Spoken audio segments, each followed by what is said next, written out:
మనకి మహిమ కలుగును గాక. మీ అందరికీ నా హృదయపూర్వక వందనాలండి. బాగున్నారు కదా మీ అందరూ? చూడండి, ప్రభు మనకు చెప్పే మాటలన్నీ మనం ఏం చేయాలా?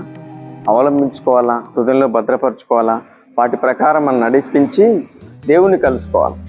దేవుడు చెప్పే మాటలన్నీ విడిచిపెడితే, దేవుడు చెప్పే మాటలన్నీ త్రోసివేస్తే ఇక దేవునికి నీకు సంబంధమే ఉండదు. దేవుడు నీతో మాట్లాడు, నా మాట విన్నావు, నువ్వేమన్నా నీతో మాట్లాడడానికి అని అంటాడు. కాబట్టి ఆయన చెప్పే ప్రతి మాట ఒక మంచి మార్గంగా నువ్వు స్థిరపరచుకొని దాంట్లో నడవాలి. ఒక మాట మీకు జ్ఞాపకం, 119వ కీర్తన 64వ వచనం, నీ కట్టడలను నాకు బోధింపుము. దేవునికి స్తోత్రం కలుగును గాక. ఏమంటున్నాడండి? నీ కట్టడలు నాకు బోధింపు. ఈ భక్తుడు అంటున్నాడు, నువ్వు చెప్పే మాటలన్నీ నాకు ఆశీర్వాదం, నువ్వు చెప్పే మాటలన్నీ నాకు స్వస్థత, నువ్వు చెప్పే మాటలన్నీ ఒక రాజమార్గంగా నేను సిద్ధపరచుకుంటున్నాను. ఇంకా చెప్పు, ఇంకా ఏం చేయాలో చెప్పు, ఎక్కడికి వెళ్ళాలో చెప్పు, నీకు నీ దృష్టికి ఏది మంచిదో అది నేను చేయడానికి సిద్ధంగా ఉన్నాను అంటున్నాడు. ఈరోజు దేవుని మాటలంటే కొంతమందికి లెక్కలేదు.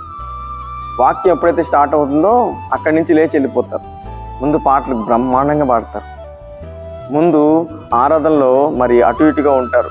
వాక్య సమయంకి వచ్చేసరికి, దేవుని మాట అనేసరికి ఆ ప్లేస్లో ఎక్కడ కొంతమంది మనుషులు కనిపించకుండా దూరంగా పారిపోతారు. చూడండి, ఒక చిన్న మాట మీకు చెప్తాను.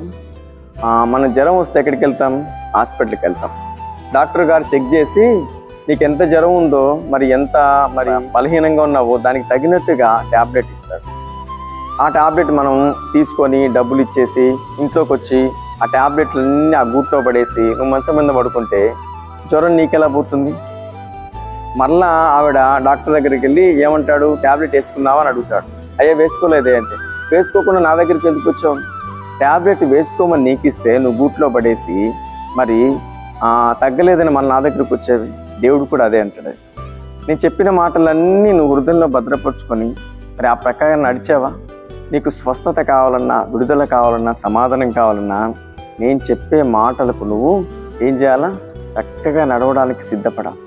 ఇది దేవుని మాట, ఇది నా కోసమే చెప్పాడు, ఈ మాట ద్వారా నన్ను సరి చేస్తున్నాడు. కొంతమందికి దేవుని మాట అంటే మహాకోపం.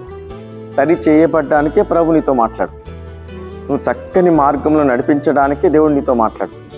ఆ మాటకు నువ్వు కోపగించుకుంటే, ఆవేశపడితే దేవుని ఉగ్రతకు నువ్వు పాలవు. దేవుని మాటకు ఎప్పుడు నువ్వు కోప్పడకూడదు, ఎప్పుడు ఆవేశపడకూడదు. ఓహో, నేనైతే వేరే దారిలో వెళ్తున్నాను కాబట్టి సరైన తన దారిలో నడిపించడానికే నాతో మాట్లాడుతున్నాడు. అందుకే ఈ భక్తులు అంటున్నాడు, నీ కట్టలు నాకు బోధింపు. ట్యాబ్లెట్ వేసుకుంటే ఎలాగైతే నీకు జ్వరం వెళ్ళిపోతుందో, తగ్గిపోతుందో, అలాగే దేవుని మాటలకు నీ హృదయంలో మరి జాగ్రత్తగా ఉంచుకుంటే అన్ని విషయాలు నువ్వు విడుదల పొందుతావు. పాత రోత జీవితాన్ని కొట్టివేసి నువ్వు ఈ మాటల ద్వారా, వాక్యం ద్వారా దీప్యమానంగా ప్రభు నిన్ను వెలిగిస్తావు. అనేకులకు నీ వెలుగును ప్రకాశింపజేస్తావు. అతి కృప ప్రభు మీ అందరికి అనుగ్రహించి వాక్యపు వెలుగులో చక్కగా నడిపించును గాక. ఆమేన్. మీ అందరి కోసం ఒక చిన్న ప్రార్థన చేస్తాం.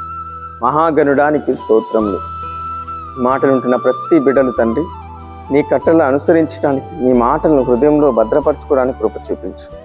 ఎవరైతే నీ మాటలు అంగీకరించి ఆ ప్రకారం నడుస్తారో వారి జీవితంలో లేని మేలు, సంతోషాన్ని అనుగ్రహించే దేవుడు, సమాధానం ఇచ్చే దేవుడు, ప్రతి బంధకం నుంచి విడిపించే దేవుడు. అటు కృపను ప్రతి బిడ్డలకు దయచేయమని యేసు నామములో ప్రార్థిస్తున్నాం పరమ తండ్రి. ఆమేన్. వీడియో చూసిన ప్రతి ఒక్కరిని ప్రభు దీవించి ఆశీర్వదించి ఈ వాక్య ప్రకారం ప్రతి ఒక్కరిని చక్కగా తన త్రోవలో నడిపించును గాక. ఆమేన్.